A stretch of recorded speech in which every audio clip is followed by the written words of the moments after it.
तबूक के मौके पर ना ऊंट पे बैठे थे, पीछे रह गए। ऊंट सुस्त था, थक गया, चल नहीं रहा था।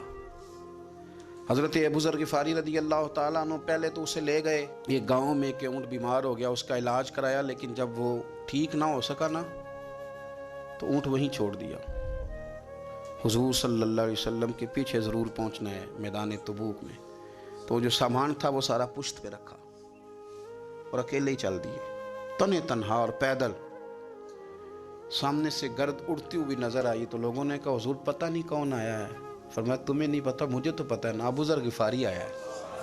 अबू ज़र ग़िफ़ारी आए। फिर हुज़ूर ने फरमाया यमशी वाहिदा व यमूत वाहिदा व युबास वाहिदा।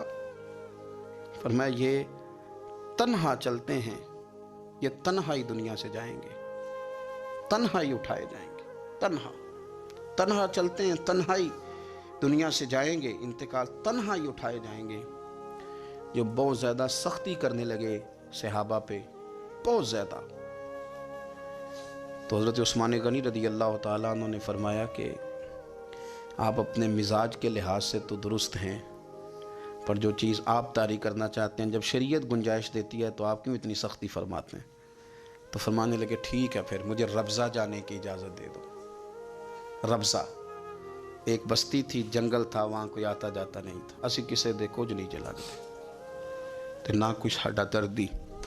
हुजूर ने कहा था ना यमशी वाहिदा, तो अकेला चलेगा, रब्ज़ा चले गया। हज़रत सैयदना उस्मान गनी ने कहा ये कुछ बकरियां ले जाओ, दूध पी लिया करना। फरमाया उस्मान मुझे माल की तो ज़रूरत पहले दिन से ही कोई नहीं, मुझे तो रब रसूल की ज़रूरत है, उनकी करम नवाजियाँ मेरे साथ रहती हैं। तशरीफ़ ले गए, वहाँ तन्हा खजूर के खुश्क टुकड़े खाते, इबादत करते, अल्लाह को याद करते। बड़े बड़े लोगों ने आके कहा कि अबू ज़र आपकी बड़ी शान है, हमारे साथ चलें। फरमाया छोड़ो, कहाँ मंशूर हम और कहाँ हंगामे मोहब्बत के, एक हुजरे में रहते हैं, खुदा को याद करते हैं, ज़रूरत कोई नहीं, जहाँ हूँ ना वहाँ मैं ठीक हूँ, हाजत नहीं। विसाल का वक्त आ गया, दुनिया से जाने का टाइम आ गया, अकेले हैं, बीवी है और बेटी है, जंगल का इलाका है, हज हो गया, रास्ते बंद हो गए, बीमार हो गए।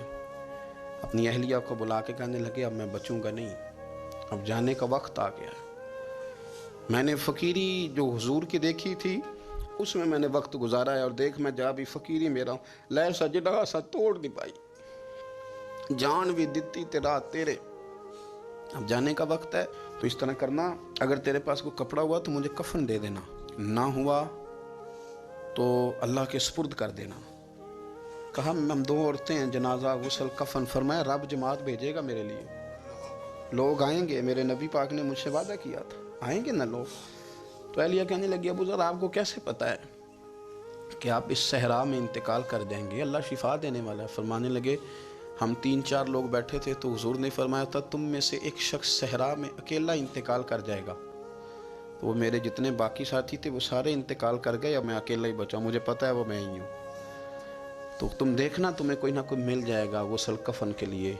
आपकी अहलिया कहती हैं कि मैं उठी, कभी दौड़ के मैं बाहर जाती, सड़क पे जाके देखती कोई गुजर रहा है, फिर मैं आके कहती हज ख़त्म हो गया है, रास्ते बंद हो गए हैं, कौन आएगा जंगल में। फिर मैं आके उनकी तीमारदारी करती, फिर उठ के जाती, फिर मैं आके तीमारदारी करती। अचानक मेरी नज़र पड़ी तो एक छोटा सा काफ़िला आ रहा था, उस काफ़िले में चंद लोग थे और सबसे बढ़कर सहाबी रसूल हज़रत अब्दुल्ला इब्ने मसूद भी थे। मैंने उनको इशारा किया तो वो दौड़े आए, कहने लगे बहन क्या है। मैंने कहा यहाँ एक शख्स है, तुम्हारी थोड़ी सी ज़रूरत है उसको। तो अब्दुल्ला इब्ने मसूद कहने लगे कौन है बीबी। कहते मैंने कहा कि वो अबू ज़र ग़िफ़ारी हैं। कहती तड़प के रोए अब्दुल्ला इब्ने मसूद, तड़प के कहने लगे अबू ज़र मेरे नबी पाक का प्यारा, मेरे माँ भी उस पर कुर्बान, मेरा बाप भी कुर्बान, किधर है जल्दी बताओ। कहती मैं ले आई, 4-5 लोग थे वो। तो सैयदना अबू ज़र ग़िफ़ारी कहने लगे अब्दुल्ला मेरा विसाल हो जाएगा, लेकिन याद रखना मेरी बीवी के पास कफन के लिए कपड़ा मौजूद नहीं। वो लहो सजना सा तोड़ ही नहीं पाई, जान भी दिती तेरा तेरे, कफन के लिए कपड़ा नहीं है। लेकिन तुम में से ना वो बंदा कोई कपड़ा ना दे जो कभी किसी सरकारी ओहदे पे रहा हो, वो बंदा मेरे कफन के लिए कपड़ा ना दे, किसी सरकारी ओहदे पे रहा हो। एक अंसारी जवान कहने लगा अबू ज़र मैं कभी किसी ओहदे पे नहीं रहा, اگر آپ میری چادر قبول کر لیں کفن کے لیے تو میں ٹھیک ہے. میں نے نا حضور کے طریقے پر زندگی گزاری ہے. چپ کر کے میرا جنازہ پڑھ دینا اور مجھے کہیں اور نہ لے کے جانا. اسی کسی دے کچھ نہیں لگتے تو نہ کوئی ساڈا دردی یہیں کسی صحرا میں جنگل میں یہیں قبر کھود کے مجھے دفن کر دینا. مجھے جانے نہیں ہے کسی جگہ. حضرت عبداللہ ابن مسعود رضی اللہ تعالیٰ عنہ نے جنازہ پڑھایا اور اس درویش کو جو 5ویں یا 4تھے مسلمان ہیں ان کو وہاں دفن کیا. جب خبر پہنچی نا مدینے تو سب سے زیادہ آنسو مولا علی نے بہائے. سب سے زیادہ حضرت علی نے. لوگوں نے کہا اتنا کیوں روتے ہو؟ فرمایا 2 ہی تو بندے تھے جو اللہ کے راستے میں کسی کی پرواہ نہیں کرتے تھے, اب ایک ہی رہ گیا ہے.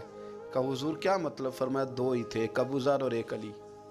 اب اکیلا علی تو رہ گیا, وہ چھوڑ کے چلے گئے. حضرت سیدنا ابو ذر غفاری رضی اللہ تعالیٰ عنہ اس عظیم شخص کا نام ہے. سردار قبیلے سے تعلق تھا, بڑے بہادر تھے, اور حضور کو فقیری میں دیکھا تو پھر زندگی اسی فقیری میں گزار دی. اسی فقیری میں, اسی طریقے میں وفا کر کے نا اسی رنگ میں گزار دی. انہی نقشوں پہ رہے. اگرچہ جائز تھا, بڑے بڑے لوگ تھے. حضرت عبد الرحمن ابن عوف بڑا مال تھا, حضور نے ان کو جنتی کہا, ان کے پیچھے نماز پڑھی, سب ٹھیک تھا. پر فرماتے تھے یار میں انکار نہیں کرتا, پر میرے نبی نے فقیری کی. حضور نے ایک وقت کھایا, ایک وقت بھوک کاٹی. تم کس طرح بھر بھر کے پیٹ کھاتے ہو؟ تم کس طرح اتنی آسانیاں دیکھتے ہو؟